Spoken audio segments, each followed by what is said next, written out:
ഞാനിപ്പോൾ ഉള്ളത് നമ്മളെ കേരളം, എന്താ പറയുക, ഗൾഫിലെ കേരളം എന്നറിയപ്പെടുന്ന സലാലയിലാട്ടോ.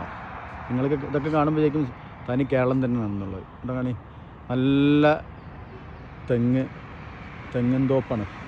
അവിടെ വാഴക്കൃഷി കണ്ടില്ലേ, ഇവിടെ വാഴക്കൃഷി ഉണ്ട്. സത്യത്തിൽ ഇവിടെ വരുമ്പോഴേ നമ്മളെ കേരളത്തിൽ വരുന്നൊരു ഫീലാട്ടോ. ശരിക്ക് കേരളം പോലെ തന്നെ നമ്മളെ തീരദേശ റോഡുകളൊക്കെ പോലെയാണ്. ഇവിടുത്തെ രണ്ട് സൈഡിൽ തെങ്ങ്, ആ ഒരു ഭൂപ്രകൃതിയാണ് ഇവിടെ ഉള്ളത്. എന്താ രസം എന്നറിയാം. ഒരു അത്ഭുതം തന്നെ കേട്ടത്. ഒരു അറേബ്യയിൽ ഒരു ഏരിയ മൊത്തം നമ്മളെ, എന്താ പറയുക, കേരളം വാരി തെങ്ങും വാഴയും പപ്പായം അങ്ങനെ ഒരുപാട് കൃഷികളൊക്കെ ഉണ്ട് കേട്ടോ. ഇവിടെ വെറ്റിലത്തോട്ടം കണ്ടില്ല. നമ്മളെ നാട്ടിലൊക്കെ ഇപ്പോൾ വെറ്റില അപ്രത്യക്ഷമായിക്കൊണ്ടിരിക്കുകയാണ്. എന്നാലും ഇവിടെ നല്ല വെറ്റിലത്തോട്ടങ്ങളുണ്ട്. ഞാൻ ഇപ്പം നിങ്ങൾക്ക് കാണിച്ചു തരാം വെറ്റിലത്തോട്ടം.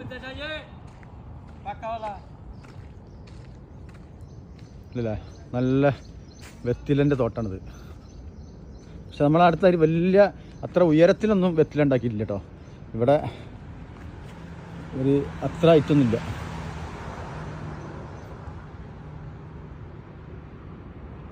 പിന്നെ പച്ചക്കറി ഉണ്ട്, വെണ്ടക്കൻ്റെ കൃഷിയുണ്ട്.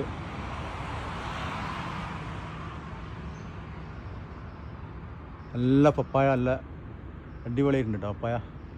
പപ്പായ ഇവിടെ കണ്ടമാനം കാണുന്നുണ്ട്. പിന്നെ വാഴ ഉണ്ട്, വാഴ കൃഷി നല്ല അടിപൊളി വാഴക്കൊല ഉണ്ടല്ലേ. സത്യം പറഞ്ഞാൽ നമ്മളെ കേരളത്തിൽ ആ പോകുന്ന ഫീലാണ് ഇവിടെ എത്തുമ്പോൾ. നല്ല രസത്തിലാണ്. ഏതായാലും അടിപൊളി. പിന്നെ മാത്രമല്ല, ഇപ്പോൾ ഇവിടെ ഖരീഫിൻ്റെ സീസണും കൂടി കേട്ടോ. അപ്പോൾ ഈ മലപ്രദേശം കയറിയിട്ടുണ്ടെങ്കിൽ നല്ല മഞ്ഞ് പൊഴിയുന്ന ഒരു ഫീലുണ്ട്. നമ്മൾ മൂന്നാറൊക്കെ പോകുന്ന വഴിക്കാണ്. കാരണം വൈകുന്നേരമൊക്കെ ആകുമ്പോൾ കോട ഇറങ്ങിയിട്ടുണ്ടെങ്കിൽ നമുക്ക് ബമ്പർ ടു ബമ്പർ വരെ കാണാൻ പറ്റാത്ത അത്രയ്ക്കും കട്ട ആയിട്ടുള്ള, എന്താ പറയുക, ഈ കോട ഇങ്ങനെ തയ്യാറിയിട്ടുണ്ടാവും. ഇവിടെ ഇനി കൃഷി ചെയ്യാൻ വേണ്ടിയിട്ട് ഇവർ റെഡിയാക്കിയിട്ടാണ്.